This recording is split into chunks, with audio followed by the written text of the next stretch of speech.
राजस्थान के आसमान में गरजेगी भारत की वायु शक्ति। नमस्कार, उदय इंडिया टीवी में स्वागत है आपका। मैं हूं अंशुमान आनंद। भारतीय वायुसेना इसी महीने की 17 तारीख यानी 17 फरवरी 2024 को जैसलमेर के पास पोखरण के एयर टू ग्राउंड रेंज में सैन्य अभ्यास वायु शक्ति 2024 का आयोजन करेगी। ये आयोजन कई सालों के बाद हो रहा है। इसके पहले वायु शक्ति अभ्यास 16 फरवरी 2019 को हुआ था। इस वायु शक्ति अभ्यास में भारतीय वायुसेना की दिन और रात की हमलावर और रक्षात्मक क्षमताओं का प्रदर्शन किया जाएगा। साथ ही थल सेना के साथ संयुक्त अभियानों का भी अभ्यास किया जाएगा। इस बार के अभ्यास में स्वदेशी लड़ाकू विमान तेजस, लाइट कॉम्बैट हेलीकॉप्टर प्रचंड और ध्रुव सहित 121 हवाई मशीनें हिस्सा लेंगी। साथ ही इस अभ्यास में विदेश से आए Rafale, Mirage 2000, Sukhoi 30 MKI, Jaguar Hawk, C-130J, Chinook, Apache और Mi-17 भी शामिल होने वाले हैं। इस बार का वायु शक्ति सैन्य अभ्यास का फोकस स्वदेशी हथियारों पर होने वाला है, जिस दौरान स्वदेशी रूप से निर्मित सतह से हवा में मार करने वाली हथियार प्रणालियां आकाश और समर घुसपैठ करने वाले शत्रु विमान को ट्रैक करने तथा उसे मार गिराने की क्षमताओं का प्रदर्शन करेंगे। अभ्यास वायु शक्ति के दौरान कई वायुसैनिक अड्डों से आपसी समन्वय के साथ साथ लंबी दूरी सटीक मारक क्षमता के साथ साथ पारंपरिक हथियारों को सही ढंग से समय पर और शत्रु का विनाश करने में इस्तेमाल करने की भारतीय वायुसेना की क्षमता का प्रदर्शन होगा।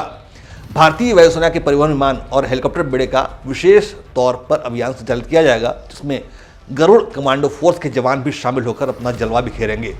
सैन्य अभ्यास वायु शक्ति की घोषणा करते हुए भारतीय वायुसेना के vice chief air marshal AP Singh ने बताया कि भारत के हल्के लड़ाकू विमान तेजस से MICA और R-73 मिसाइलों की फायरिंग की जाएगी।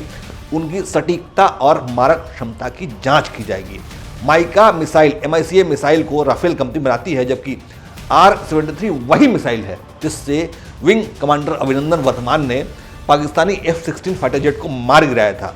MICA मिसाइल 112 किलोग्राम वजन वाली तथा 10 फीट लंबी होती है। इसमें 12 किलोग्राम का वॉरहेड लगता है। ये हवा से हवा में मार करने वाली मिसाइल है। इसकी रेंज 60 से 80 किलोमीटर होती है। इसको वर्टिकल लॉन्च भी किया जा सकता है, तब ये 20 किलोमीटर की ऊंचाई तक जा सकती है।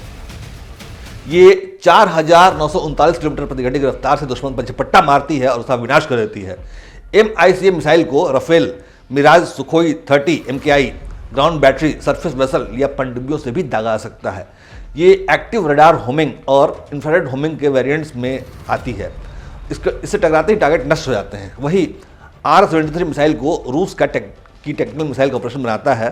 लेटेस्ट वर्जन की रेंज 30 किलोमीटर है। साथ ही उसमें RVVMD टेक्नोलॉजी लगी है, जिससे इसकी रेंज बढ़कर 40 किलोमीटर हो जाती है। ये मिसाइल डॉग फाइट के लिए ही बनी है। ये दिन हो या रात किसी भी समय आसानी से किसी भी हवाई टारगेट को मारकर गिरा सकती है।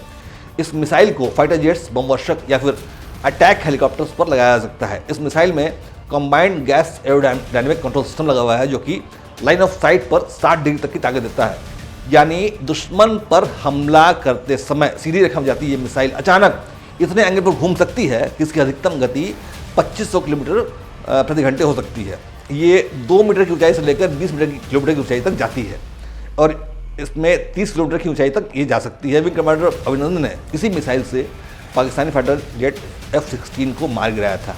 हालांकि बाद में उनके जेट पर भी हमला हुआ और वो उन्हें पाकिस्तान में गिरफ्तार किया गया, लेकिन भारत ने कूटनीतिक पहल करते हुए अपने कैप्टन को छुड़ाया। वायु शक्ति सैन्य अभ्यास हर 2 साल में होने का इसका शेड्यूल होता है, लेकिन इस बार थोड़ी देर हो गई क्योंकि पिछली बार कोरोना टाइम था। इस सैन्य अभ्यास में भारतीय वायुसेना के विमानों और हथियार प्रणालियों की एक विस्तृत श्रृंखला प्रदर्शित की जाती है।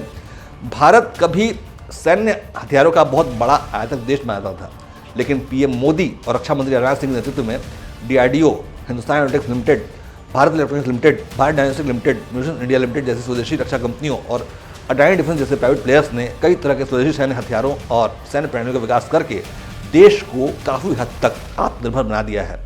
उदय इंडिया आपको लगातार भारतीय सशस्त्र सेनाओं के आधुनिकीकरण और उनके स्वदेशीकरण की खबरों से आपको अपडेट बनाए रखता है।